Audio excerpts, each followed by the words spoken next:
Bismillahirrahmanirrahim. Assalamualaikum warahmatullahi ta'ala wabarakatuh.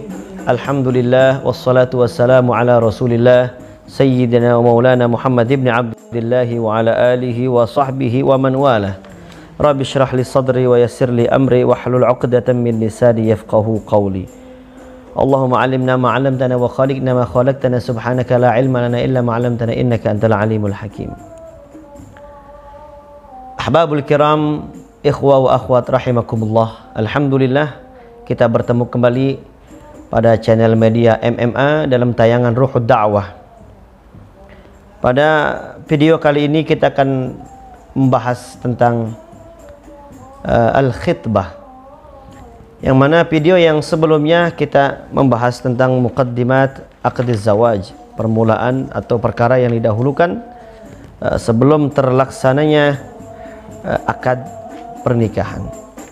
Yang mana pertemuan yang lalu Al-Faqir menyebutkan ada dua perkara yang harus kita ketahui, yang harus kita jalankan, yang harus kita laksanakan sebelum terjadinya akad pernikahan. Yang pertama adalah husnul ikhtiyar, memilih pasangan hidup yang baik. Yang kedua adalah melamar.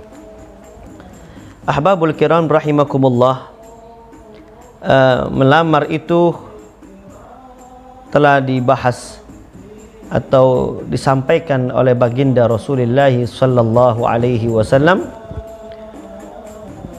termasuk perkara yang sebagian ulama menganggapnya adalah hukumnya mubah, sebagian lagi menganggapnya hukumnya sunnah. Maka kita akan membahas sedikit tentang khitbah atau melamar menurut syariat.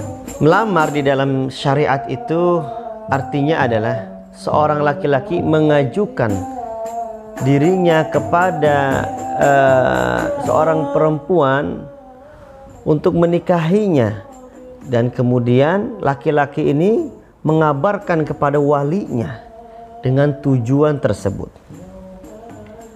Itulah yang terjadi gambaran melamar di dalam syariat Islam. Namun ada beberapa perkara yang berkaitan di dalam khitbah atau melamar ini, dan itu terjadi di zaman Rasulullah atau dilakukan juga oleh Rasulullah sallallahu alaihi wasallam. Sebagaimana dalam riwayat Al-Imam Al-Bukhari dalam sahihnya ditetapkan bahwa Rasulullah sallallahu alaihi wasallam beliau pun mendatangi Sayyidatina Aisyah untuk melamarnya. Begitu juga dalam Sahih Bukhari, dalam hadis yang lainnya dikatakan bahwa Rasulullah sallallahu alaihi wasallam juga melamar Sayyidatana Hafsah. Maka ini termasuk dianggap bagian dalam syariat Islam dan hukumi sunnah jika kita niatkan mengikuti baginda Rasulullah sallallahu alaihi wasallam. Yang paling utama yang kita harus ketahui sebelum kita melamar seorang perempuan, kita harus mengetahui bahwa yang pertama, khitbah atau melamar itu tidak sama dengan orang yang menikah. Yang kedua, sebelum kita berkhitbah kita harus mengetahui perempuan itu apakah sudah dilamar oleh orang lain atau belum. Jika sudah dilamar oleh orang lain, maka kita tidak boleh melamarnya, karena dilarang oleh baginda Rasulullah sallallahu alaihi wasallam.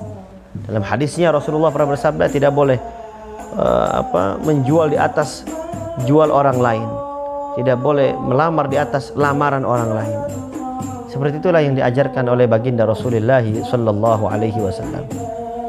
Kecuali jika orang yang melamar pertama sepertinya ia akan menggagalkan, dan terdapat beberapa sikap yang ditampilkan oleh pelamar pertama seakan-akan dia tidak mau melanjutkannya. Mungkin itu masih dibolehkan kita untuk melamarnya. Yang paling utama, yang paling bagusnya kita memastikan dulu apakah perempuan itu belum dilamar atau sudah dilamar, namun apakah pelamar pertama itu masih sudah pasti akan menikahi atau belum? Ahbabul kiram rahimakumullah. Ketika sudah kita niat untuk melamar seorang perempuan, kita mendatangi dia, temui orang tuanya, dan kita mengajukan permohonan bahwa kedatangan al-faqir ke rumah ini, ke keluarga ini, tujuannya adalah untuk meminta untuk melamar anak bapak yang walinya adalah kakaknya.